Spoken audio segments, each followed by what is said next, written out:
হে আল্লাহ, তাকে একটি নিদর্শন দান করো যা তাকে তার নিয়তকৃত ভালো কাজ সম্পাদন করতে সাহায্য করবে। তার জন্য রাসূল সাল্লাল্লাহু আলাইহি ওয়াসাল্লামের বিশেষ দোয়া। হযরত তোফাইল বিন আমর আদ-দাউসি জাহেলি যুগে দাউস গোত্রের সর্দার ছিলেন এবং আরবদের বিশিষ্ট ও সম্মানিত ব্যক্তিবর্গদের একজন ছিলেন।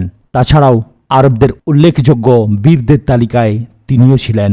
তার চুলা থেকে কখনো পাত্র নামানো হতো না এবং তার ঘরের সামনের দরজা কখনো বন্ধ করা হতো না। তিনি ক্ষুধার্তকে খেতে দিতেন, বিপদগ্রস্তকে নিরাপত্তা দিতেন আর আশ্রয় প্রার্থনাকারীকে আশ্রয় দিতেন। তিনি একজন ভাষাবিদ, প্রখর মেধার অধিকারী ও প্রচুর জ্ঞানের অধিকারী ছিলেন। তিনি এমন একজন কবি ছিলেন যার কবিতা মানুষের অনুভূতিকে জাগ্রত করত। তার বক্তৃতা মানুষের উপর জাদুর মতো কাজ করত। হযরত তোফাইল তার গোত্রের লোকদেরকে তিহামায় রেখে মক্কার দিকে পথ দিলেন। তখন রাসূল সাল্লাল্লাহু আলাইহি সাল্লাম ও কুরাইশ কাফেরদের মাঝে দ্বন্দ্ব চলছিল। উভয় পক্ষের লোকেরা নিজেদের পক্ষে ব্যাপক প্রচার করছে এবং নিজের দলের দিকে মানুষদেরকে আহ্বান করছে। উভয় দল নিজের সহযোগী বাড়ানোর ও নিজের দলের প্রতি সাহায্য পাওয়ার কামনা করত। একদিকে রাসূল সাল্লাল্লাহু আলাইহি ওয়াসাল্লাম তার প্রতিপালকের দিকে আহ্বান করছেন, তার হাতিয়ার হচ্ছে ঈমান ও সত্যবাদিতা। অন্যদিকে মক্কার কাফেররা জুলুম, নির্যাতন, অত্যাচার ও মিথ্যাবাদিতা দ্বারা রাসূল সাল্লাল্লাহু আলাইহি সাল্লামের এই দাওয়াতের পথে প্রতিবন্ধক হয়ে দাঁড়িয়েছে। আর এই লড়াইয়ের মাঝে হযরত তোফাইল কোনো রকম প্রস্তুতি ছাড়াই এসে পড়েছেন এবং কোনো রকম ইচ্ছা ব্যতীত এর মাঝে জড়িয়ে পড়েন। কিন্তু তিনি মক্কা নগরীতে এরকম কোনো উদ্দেশ্য নিয়ে আগমন করেননি এবং মুহাম্মদ সাল্লাল্লাহু আলাইহি ওয়াসাল্লাম ও কুরাইশদের ব্যাপারে তার কোনো ধারণাও ছিল না। কিন্তু তারপরেও ঈমান ও কুফরির লড়াইয়ে তার জীবনে এমন একটি ঘটনা ঘটে গেল যা কখনো ভোলার মতো না। আর সেই ঘটনাটি আমরা এখন মনোযোগ সহকারে শ্রবণ করব, কেননা তা অনেক আশ্চর্যজনক একটি ঘটনা। হযরত তোফাইল রাদিয়াল্লাহু তাআলা আনহু নিজেই সে ঘটনা বর্ণনা করেন। তিনি বলেন, আমি মক্কা আগমন করার পর কুরাইশদের নেতারা আমাকে সাদরে গ্রহণ করল এবং তারা আমাকে অনেক উত্তমভাবে স্বাগতম জানাতে লাগলো এবং অনেক বেশি সম্মান করতে লাগলো। তারপর কুরাইশদের বড় বড় নেতারা আমার নিকটে জমা হলো এবং তারা বলল, হে তোফাইল, তুমি এইমাত্র আমাদের দেশে এসেছ, আর এ ব্যক্তি যে নিজেকে নবী মনে করে আমাদের কাজে ফাসাদ সৃষ্টি করছে, আমাদেরকে হেস্তনেস্ত করছে, আমাদের দলকে খণ্ড বিখণ্ড করছে। এই জন্যই আমরা তোমার ও তোমার গোত্রের ব্যাপারে ভয় করছি। না জানি সে তোমার ও তোমার গোত্রের নেতৃস্থানীয় লোকদের মাঝে সম্পর্ক নষ্ট করে দেয়, যেমনিভাবে আমাদের সম্পর্ক নষ্ট করে দিয়েছে। সুতরাং তুমি লোকটির সাথে কোনো কথা বলবে না এবং তার কোনো কথা শুনবেও না, কেননা তার কথা জাদুর মতো, যা বাবা ও ছেলের সম্পর্ক, ভাই ও বোনের সম্পর্ক এবং স্বামী ও স্ত্রীর সম্পর্ক ভেঙে দেয়। হযরত তোফাইল রাদিয়াল্লাহু তাআলা আনহু বলেন, আল্লাহর শপথ করে বলি, তারা আমাকে তার ব্যাপারে যে আশ্চর্যজনক খবর শুনিয়েছে এবং তার বিস্ময়কর কাজের কথা বলে আমার ও আমার গোত্রের ব্যাপারে যে কঠিন ভয় দেখিয়েছে, তা আমার মন থেকে যাচ্ছিল না। এমনকি আমি সিদ্ধান্ত নিয়ে ফেলেছি, আমি তার নিকটবর্তী হব না এবং তার সাথে কোনো কথা বলবো না, তার কোনো কথা শুনবও না। যখন আমি সকালবেলা কাবা শরীফ তাওয়াফ করতে এবং কাবার ভেতরে থাকা মূর্তিদের থেকে পুণ্য লাভ করতে গেলাম, যে সকল মূর্তির নিকটে আমরা হজ সম্পাদন করি এবং তাদেরকেই শুধু সম্মান প্রদর্শন করি, তখন আমি আমার কানে তুলা গুঁজে দিলাম, যাতে করে আমি মুহাম্মদ সাল্লাল্লাহু আলাইহি ওয়াসাল্লামের কোনো কথা শুনতে না পাই। কিন্তু আমি কাবা ঘরে প্রবেশ করে দেখলাম তিনি নামাজে দাঁড়িয়ে আছেন। তবে সেই নামাজ আমাদের নামাজের মতো না, যে ইবাদত আমাদের ইবাদতের মতো না। তার নামাজ ও ইবাদতের দৃশ্যটি আমার হৃদয়ে প্রভাব বিস্তার করতে থাকে। আমি দেখলাম আমার অনিচ্ছা সত্ত্বেও আমি ধীরে ধীরে তার দিকে আকৃষ্ট হচ্ছি এবং আস্তে আস্তে আমি তার নিকটে চলে আসছি। যদিও আমি তার কথা শোনার ভয়ে কানে তুলা দিয়েছি, কিন্তু আল্লাহ চাইলেন তিনি আমার কর্ণকুহুরে তার বাণী পৌঁছাবেনি। আর তাই কানে তুলা থাকার পরেও আমি তার মনোমুগ্ধকর কালাম শুনতে পেলাম। তারপর মনে মনে বলতে লাগলাম, হে তোফাইল, তোমার মা তোমাকে হারাতো। এই লোকটি একজন প্রজ্ঞাবান কবি আর তোমার নিকটে খারাপ ভালো অস্পষ্ট নয়, তাহলে লোকটি যা বলে তা শুনতে তোমার বাধা কিসের? যদি লোকটি ভালো কথা বলে তাহলে তুমি তা গ্রহণ করবে, আর যদি খারাপ কথা বলে তাহলে তা তুমি পরিত্যাগ করবে। হযরত তোফাইল রাদিয়াল্লাহু তাআলা আনহু বলেন, তারপর আমি সেখানে অপেক্ষা করতে থাকলাম। কিছুক্ষণ পর রাসূলুল্লাহ সাল্লাল্লাহু আলাইহি ওয়াসাল্লাম তার বাড়ির দিকে রওনা দিলেন। আমি তাকে অনুসরণ করে তার পিছনে পিছনে চলতে লাগলাম। তিনি যখন ঘরে প্রবেশ করলেন তখন আমিও তার ঘরে প্রবেশ করলাম। আমি তাকে বললাম, হে মুহাম্মদ, আপনার জাতির লোকেরা আপনার ব্যাপারে এমন এমন কথা বলেছে। আল্লাহর শপথ, আপনার ভয়ে আমি আমার কান পর্যন্ত বন্ধ করে রেখেছি, যাতে করে আমি আপনার কোনো কথা শুনতে না পাই। কিন্তু আল্লাহর ইচ্ছা আমাকে শোনাবেনি, আর আমি যা শুনেছি তা অনেক সুন্দর। সুতরাং আপনি আপনার বিষয়টি আমার নিকটে স্পষ্ট করে তুলে ধরুন। তিনি তার বিষয়টি আমার নিকটে তুলে ধরলেন এবং তিনি আমাকে সূরা ইখলাস ও ফালাক পাঠ করে শোনালেন। আল্লাহর শপথ, আমি তার কথা থেকে উত্তম কথা আর শুনতে পাইনি এবং তার কাজ থেকে অধিক সঠিক কাজ আর কাউকে করতে দেখিনি। আর তখনই আমি তার দিকে হাত বাড়িয়ে দিই এবং কালেমা শাহাদাত পাঠ করে ইসলামে প্রবেশ করি। হযরত তোফাইল রাদিয়াল্লাহু তাআলা আনহু বলেন, এরপর আমি রাসূল সাল্লাল্লাহু আলাইহি ওয়াসাল্লাম থেকে ইসলামের বিধানসমূহ জানার জন্যে কিছুদিন মক্কায় অবস্থান করি এবং সেই সময়ে আমার নিকটে কোরআনের যে সকল আয়াত সহজে মুখস্থ করা সম্ভব হয়েছে তা মুখস্থ করি। যখন আমি আমার দেশে ফেরার ইচ্ছা করি তখন আমি রাসূল সাল্লাল্লাহু আলাইহি সাল্লামকে বললাম, হে আল্লাহর রাসূল, আমাকে আমার গোত্রের লোকেরা মান্য করে, আর আমি ফিরে গিয়ে তাদেরকে ইসলামের দিকে আহ্বান করব। সুতরাং আপনি আল্লাহর নিকটে দোয়া করুন, আল্লাহ যেন আমাকে এমন একটি নিদর্শন দান করেন যা তাদেরকে মুগ্ধ করে আমার আহ্বান করা পথে নিয়ে আসতে সাহায্য করবে। রাসূল সাল্লাল্লাহু আলাইহি সাল্লাম বললেন, হে আল্লাহ, আপনি তাকে একটি নিদর্শন দান করুন। তারপর আমি আমার গোত্রকে যেখানে রেখে এসেছি সেখানে যাওয়ার উদ্দেশ্যে রওনা দিলাম। যখন আমি তাদের নিকটে এসে পৌঁছলাম তখন একটি নূর এসে আমার দুই চোখের মাঝে বাতির মতো জ্বলছিল। আমি বললাম, হে আল্লাহ, তুমি এই নূর আমার চেহারা ব্যতীত অন্য স্থানে রাখো, কেননা আমি ভয় করলাম আমার জাতি যদি ধারণা করে তাদের ধর্ম ত্যাগ করার কারণে শাস্তিস্বরূপ এটি আমার চেহারায় এসে পতিত হয়েছে। তারপর আল্লাহ তাআলা তা আমার মাথার মধ্যভাগে নিয়ে এসেছেন, আর মানুষ এই নূরটি আমার মাথায় ঝুলন্ত বাতির মতো দেখছিল। আমি তখন পাহাড়ের চূড়া থেকে নামছিলাম। যখন আমি বাহন থেকে নামলাম আমার বাবা আমার দিকে এগিয়ে আসেন। তিনি অনেক বৃদ্ধ ছিলেন। আমি বললাম, হে আমার পিতা, আমার থেকে দূরে সরে যান, কেননা আমি আপনার কেউ না, আপনিও আমার কেউ না। আমার পিতা বললেন, কেন হে বৎস? আমি বললাম, আমি ইসলাম গ্রহণ করেছি এবং মুহাম্মদ সাল্লাল্লাহু আলাইহি ওয়াসাল্লামের আনুগত্য করেছি। আমার পিতা বললেন, হে আমার ছেলে, তোমার ধর্মই আমার ধর্ম। আমি বললাম, আপনি গিয়ে গোসল করুন এবং আপনার জামা কাপড় পবিত্র করে আসুন, তারপর আমি যা শিখেছি আপনাকে তা শিখাবো। তারপর তিনি গোসল করতে গেলেন এবং জামা কাপড় পবিত্র করে আসলেন। তখন আমি তার নিকটে ইসলাম ধর্ম পেশ করলাম আর তিনি তা গ্রহণ করলেন। তারপর আমার স্ত্রী আমার নিকটে আসলো। আমি তাকে বললাম, আমার থেকে দূরে সরে যাও, কেননা আমি তোমার কেউ না, তুমিও আমার কেউ না। আমার স্ত্রী বলল, আমার পিতামাতা তোমার জন্য কোরবান হোক, কেন আমি দূরে সরে যাব? আমি বললাম, ইসলাম তোমার আর আমার মাঝে পার্থক্য সৃষ্টি করে দিয়েছে। আমি ইসলাম গ্রহণ করেছি এবং মুহাম্মদ সাল্লাল্লাহু আলাইহি ওয়াসাল্লামের আনুগত্য করেছি। আমার স্ত্রী বলল, তাহলে তোমার ধর্মই আমার ধর্ম। আমি বললাম, তাহলে যাও, জুসরায়ের পাশ ঘেঁষে পাহাড় হতে প্রবাহিত ঝর্ণার পানি দ্বারা গোসল করে পবিত্র হয়ে আসো। আমার স্ত্রী বলল, আমার পিতামাতা আপনার জন্য উৎসর্গ হোক। আপনি কি জুসরায় সেই তরুণীর অর্থাৎ মূর্তির ব্যাপারে কোনো ভয় করেন না?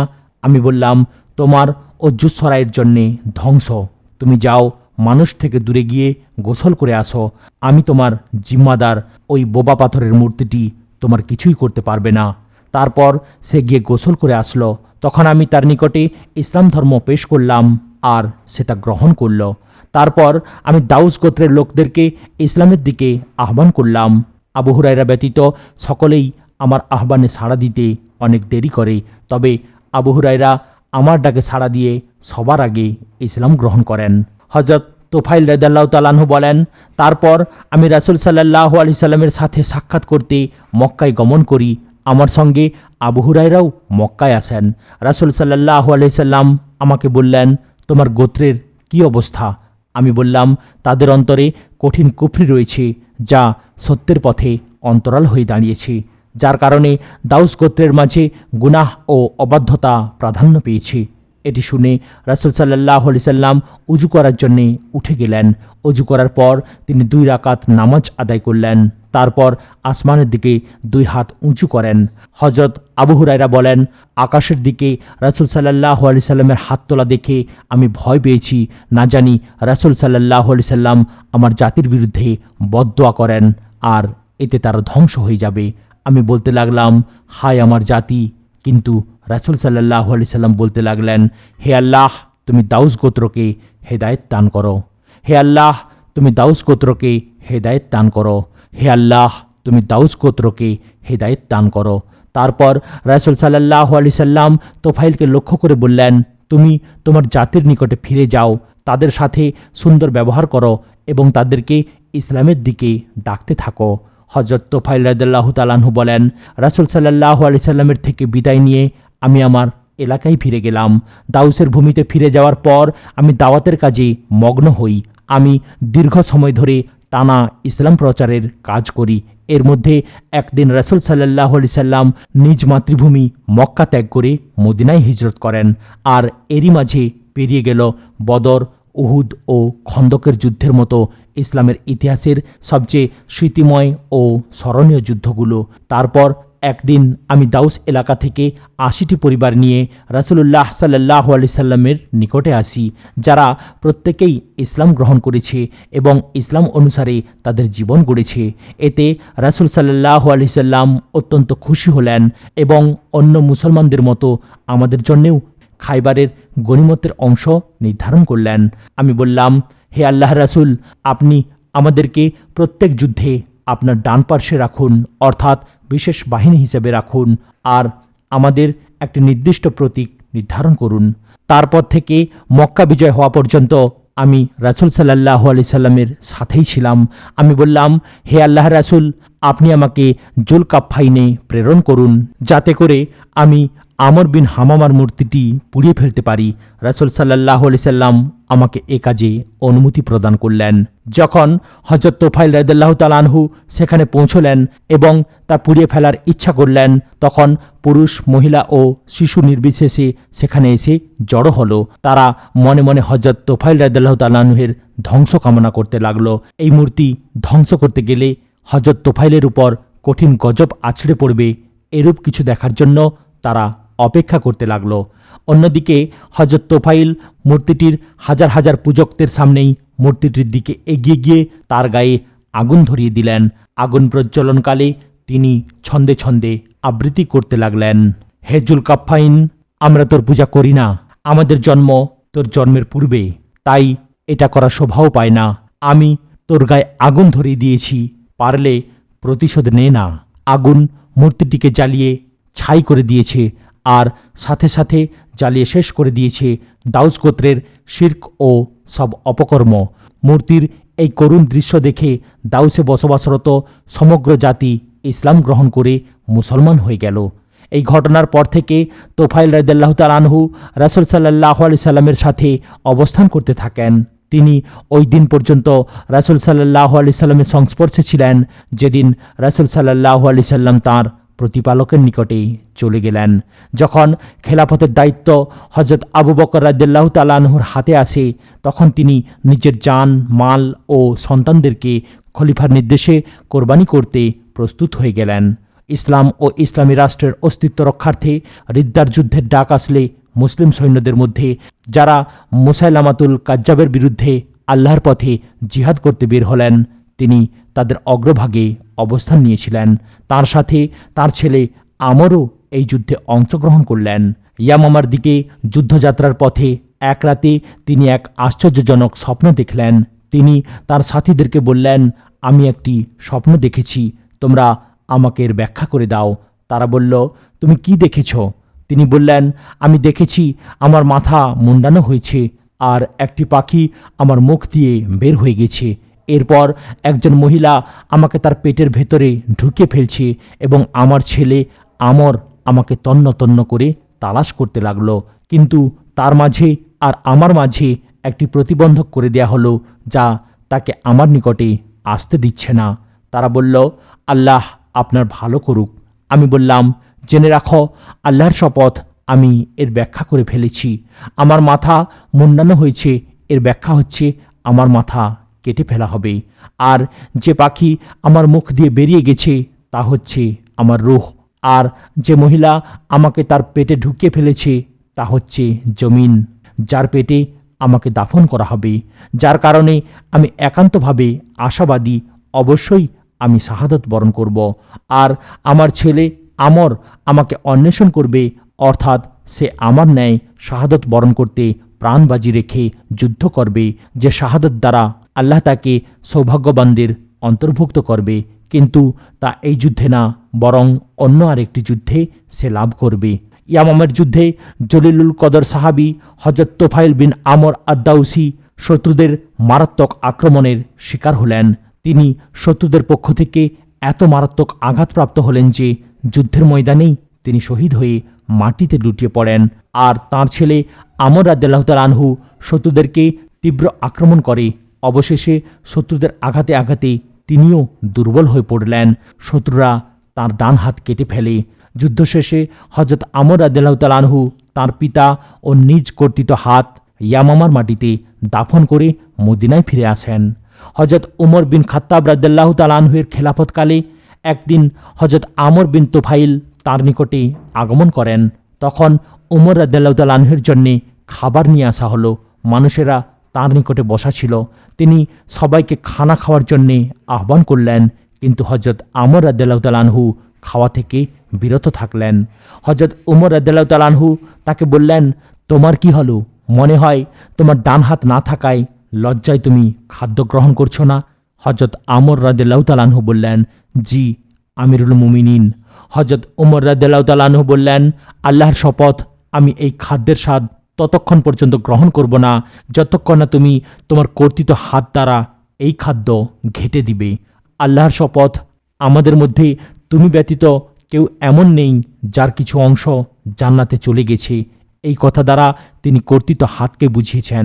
পিতার শাহাদাতের পর হযরত আমর রাদিয়াল্লাহু তাআলা আনহু নিজে শাহাদাত বরণ করার স্বপ্নে বিভোর থাকতেন। যখন ইয়ারমুকের যুদ্ধ শুরু হলো, তখন অন্যান্য মুজাহিদদের সাথে তিনিও জিহাদে অংশগ্রহণ করলেন। এই যুদ্ধে তিনি কঠিনভাবে শত্রুর বিপক্ষে অবস্থান নেন। অবশেষে তিনি শত্রুর মোকাবেলা করতে করতে সেই কাঙ্ক্ষিত শাহাদাত লাভ করেন, যা তাঁর জন্য তাঁর বাবা কামনা করেছিলেন। আল্লাহ তাআলা হযরত তোফাইল রাদিয়াল্লাহু তাআলা আনহুর উপর রহম করুক। তিনি নিজেও শাহাদাত বরণ করেছেন আর তাঁর পুত্র আমরও শাহাদাত বরণ করেছেন।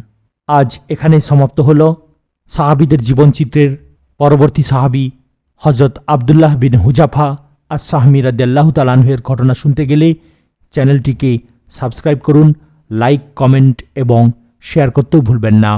আসসালামু আলাইকুম ওয়া রাহমাতুল্লাহি ওয়া বারাকাতুহু।